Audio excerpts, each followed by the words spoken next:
हे आहे केळफूल. अधेमध्ये कधीतरी ही भाजी खाल्लेली आपल्या पोटासाठी खूप चांगली असते. मला हे बाजारात मिळालं. आता मी ते नीट करून घेते. ह्याच्यात एक काळा दोरा असतो, तो काढून घ्यायचा. वर साल असतं, ते काढून घ्यायचं आणि अशा प्रकारे ही भाजी नीट करून बारीक चिरून घ्यायची. आता ही बारीक जी त्याची फुलं आहेत ती मी चिरून घेऊन प्रत्येक वेळेला पाण्यामध्ये घालते.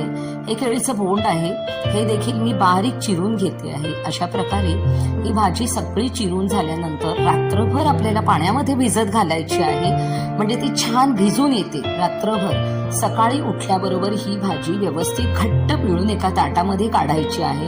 त्या ताटामध्ये ह्या भाजीवरच हळद, लाल तिखट, चवीपुरतं मीठ आणि हे इथे मी कडधान्य चणे घेतलेले आहेत, थोडे शिजवून घेतलेले आहेत, ते घातलेलं आहे. कढई ठेवून त्याच्यावर भरपूर लसूण घालून, कांदा घालून ही भाजी फोडणीला घातलेली आहे. परतून घ्यायची. 2-4 वाफेमध्येच ही भाजी छान